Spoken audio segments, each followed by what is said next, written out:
Hi everyone, welcome back to my channel. It's Mary, and I am jumping into video number 2 for the Hero Arts September card kit. This is such a lovely, lovely kit. It's probably only one of two layered stamp kits that I actually have. Stamp sets, I don't have any of these, and my goodness, do they come out realistic. So I've listed all of the inks that I'm using for each of the layers in order up on the screen there for you. And I'm first stamping out these pumpkins. Now, although the first card I'm going to show you is not using the pumpkins, I did want to show you the process and what the pumpkins actually look like once those 3 layers are down. They're absolutely stunning. I love the dimension of them. If you keep the colors a little bit closer in family, it won't look so contrasting, but I really like that look, so that's what I went for. So I did the stems for the pumpkin, and now I'm moving into the sunflowers. The sunflowers were a little bit more difficult for me at first to try to figure out where to line them up, but in the end, the circle in the middle is pretty much the same all the way around, so you're not going to mess it up too much. Sometimes layered stamp sets can be a little bit intimidating. Also, they do take more time because it's not just one stamp that you're putting down repeatedly. You have to continue this process. And so you can see I'm making multiple because eventually I'm going to put together a bunch of cards. And I also had all the supplies out, so I just kind of wanted to go to town with all of the different steps that it actually takes. So I went through and I did the stems for the sunflowers as well. I love that the dies come with this kit. I think it's such an amazing price point to get stamps and dies and all these extra goodies with the kit as well.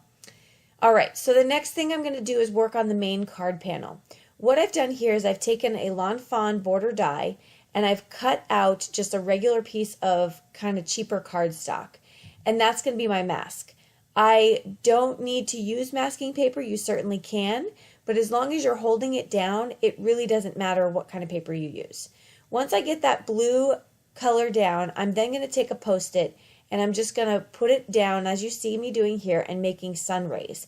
Very, very subtle sun rays. I love that look. I think it's just so elegant, really pretty.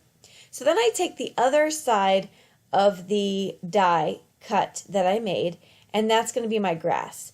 And so I'm masking off the sky, and I'm using Twisted Citron and Peeled Paint Oxide inks to get a little bit of dimension. I'm going to put the darker color right on the top there, and that's going to kind of give a shadowy look to the bottom. And that is my panel. Very simple. So I'm going to take some of the sentiments from the stamp set. This one is Sending Sunshine Flowers, and I've used Stampin' Up! Early Espresso ink for that to kind of keep with the brown theme. I used a lot of Stampin' Up! Ink in this because that is the color base that I have the most of. I think I have all of the Stampin' Up! Inks aside from those in colors that come in every now and again. But so I'm using a lot of those. Plus the big ink pad surface is really easy to just go when you're doing layered stamp sets. So I'm pulling out my Lawn Fawn Sweater Weather card pack again. I'm sorry if this is no longer available. I just need to use what's up in my stash because that's, I'm kind of hoarding all of this stuff. So I decided to pick out one of the little brown plaid type backgrounds for this particular card.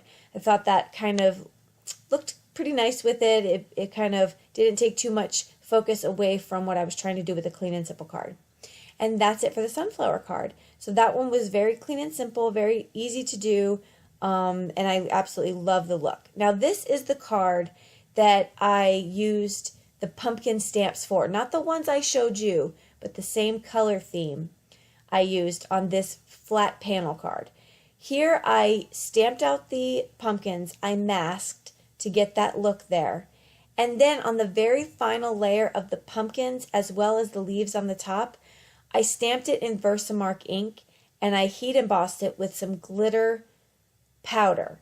And that made that final layer of those stamps really stand out, as you can see in these pictures. They're glittery, they're shiny, they look really, really great. And so that was what I did with the pumpkin stamp. I kind of wanted to give you a variation of some of the uses for this kit. Okay, that's it for the cards today. Thank you so much for stopping by.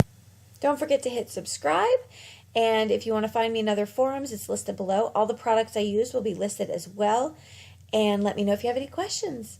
Have a great day. Bye-bye.